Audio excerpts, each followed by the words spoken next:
However, if you're someone who's experiencing moderate or severe increases in your symptoms, 5 best tennis elbow exercises. Lateral epicondylitis. Is discomfort or soreness on the outside of your elbow hurting you when you try to utilize your wrists to hold things or during sports such as tennis or weight training? It may be aggravating, uncomfortable, and restricting. Today we'll go through the 5 greatest exercises for lateral epicondyle discomfort, commonly known as tennis elbow and lateral epicondylitis. But hey, before going on with our video, hit the subscribe button to watch more videos like this one. Now let's get going. Lateral epicondylitis is the muscles on the outside of the elbow. What happens in tennis elbow? Tennis elbow is the most frequent cause of elbow discomfort, with symptoms include pain on the lateral region of the elbow while doing tasks that require the use of the hand, wrist, and forearm. About 1 to 3% of overall population is affected. It is more frequent in specific demographics such as manual labor professions, where 7.4% of industrial employees are affected, and up to 50% of tennis players are affected. You may feel discomfort at rest, but most complaints are that it gets worse when you do activities that puts the different structures at the lateral elbow to the test. Today we'll go over the 5 greatest tennis elbow exercises that have been proven to work. Although the course of lateral epicondylalgia is favorable with 89% of patients. Exercise number 1. Wrist extension. So let's get started. The wrist extension will be our first exercise. You may do this with a dumbbell, a band, a milk jug, or a rucksack in your other hand. Basically, it's just something that will provide you a little more resilience. When performing this action, we want our forearm to be supported while our hand is free to move our wrist. We want our elbow to be bent about 90 degrees, but it doesn't have to be precise. Throughout our program, we use several variants of this action based on your particular activities. We want to work on controlled lift, 1 up to 3 seconds, and subsequently a controlled drop of 1 to 3 seconds with this version. You'll continue to do this exercise until you're 1 to 3 repetitions away from failure.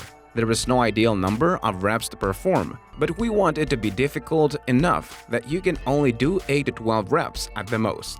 Some folks may notice a little increase in symptoms when executing this action, with that 1 to 3 repetitions remaining in the tank, but this isn't necessarily a concern based on our current studies. However, if you're seeing significant or severe increases in your symptoms that continue for many days after practicing this activity, this may not be the best solution for you, and you may require a more regressed version. Lateral, meaning the outside of the elbow, away from the body. Epicondyle is a bony part. Exercise number 2. Increasing tissue capacity. Our second exercise will focus on increasing tissue capacity in the supinators and other muscles in the immediate area. When performing this movement, you'll set up similarly to the previous one, but instead of extending the wrist, you'll focus on rotating the forearm. So with your arm supported and your wrist in neutral, we'll rotate the palm down toward the ground, which will activate the supinators eccentrically. Once you've rotated as far as you can while keeping your elbow position, you'll return to the beginning position. We'll use the same parameters of a 1 to 3 second slowdown and a 1 to 3 second slow up. You can try to use the same loading option as you used for wrist extension, but it might not work out as well depending on what you used. If you don't have a dumbbell or a band, you may use a broomstick or dowel instead. If you're using a broomstick, lower the length sticking out at the top to make it easier, or raise the length to make it tougher. If you're using a dumbbell, try to keep it at the end so that rotation is more difficult. If you're using a band, hold it slightly differently than the extension exercise so that we have a greater rotation difficulty. You'll want to attempt to push this to the same degree of difficulty as the last one, leaving roughly 1 to 3 reps in the tank, and doing so for 8 to 12 hard repetitions. While wrist extension and forearm supination are the main motions for increasing local tissue capacity around the lateral elbow, current research indicates that treating the entire kinetic chain is actually more helpful at decreasing discomfort and enhancing function for tennis elbow. the wrist extension and forearm supination are the major movements for developing local tissue capacity. Exercise number 3. Enhancing mobility. The open book is our third exercise. For this action, we'll lie on our side with our knees tucked into our chest so that they're in line with our hips and our arms straight out in front of us, stacked. We'll then rotate our chest and arm to the opposite side using our top arm. If you find that this is too difficult for you, try reaching back with your shoulder and turning your chest instead of just reaching back with your arm. This will ensure that we get the most thoracic motion possible. Try to keep the bottom arm and legs locked to the ground and not move around as you do this. The same action may be done while sitting. This is fantastic motion to practice on a daily basis or as part of a warm-up. Our fourth and fifth exercises will focus on strengthening the kinetic chain. We've seen in various research studies that people with tennis elbow often have shoulder weakness, so addressing that is critical. This is also supported by a brand new randomized controlled trial that compared adding shoulder exercises to the standard care that we usually provide, which focuses solely on the local elbow, and they saw a substantial improvement in the outcomes. By doing so, we can strengthen the primary motions that have been identified as being weaker in people with tennis elbow: shoulder abduction and shoulder external rotation. This makes sense because most of the movements that our shoulder abductors and external rotators are involved in. Our lateral elbow muscles are also involved. Our lateral elbow muscles will also be working, so strengthening them will help to reduce the challenge and load placed on the lateral elbow. It's also worth thinking about exercises that will help to strengthen the scapular muscles that support our shoulder abductors and external rotators while they work. If you want to learn a little bit more about the background of golfer's elbow and then how it also compares to Exercise number 4. The prone T. The prone T will be our fourth exercise.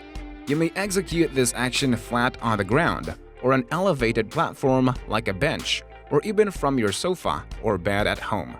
Start by laying on your stomach with your arms straight up to your sides. Then retract and depress your shoulder blades. Raise your arms as high as you feel comfortable and then returning to the starting position. You can repeat this 4 repetitions and try rotating your arms so that either your thumb or your knuckles point towards the roof. You could find that having your thumb on the roof is less irritating, especially if you're holding resistance. As with the previous workouts, we'll aim for 8 to 12 difficult repetitions with around 1 to 3 reps and reserve. With an emphasis on progressive loading, you may use weights or ordinary household things like cans or bottles to make it more demanding. In our program, we give a variety of workout alternatives based on what you have accessible. We have some research to indicate that performing heavy, slow resistance training. Exercise number 5. Sideline external rotation. Our fifth exercise, the sideline external rotation, will build on the fourth one. To execute it, we'll be laying on our side once more. You'll want your shoulders stacked and your top shoulder slightly retract back while executing the action. Focus on simply rotating your arm. You can use a small towel on your elbow to help with this. Just like previous movement, we want to try to do this for 8 to 12 reps, with 1 to 3 reps and reserve. If you find that you can add resistance to the movement, do so just like the previous movement. Regardless of how you do it, the goal is to gradually load it over time and increase the capacity of your shoulder muscles. If you'd want a little more direction and support treating this problem, these 5 exercises are our finest evidence-based workouts based on the current data and our understanding of the pathoanatomy of the area. So folks, how do you like this video?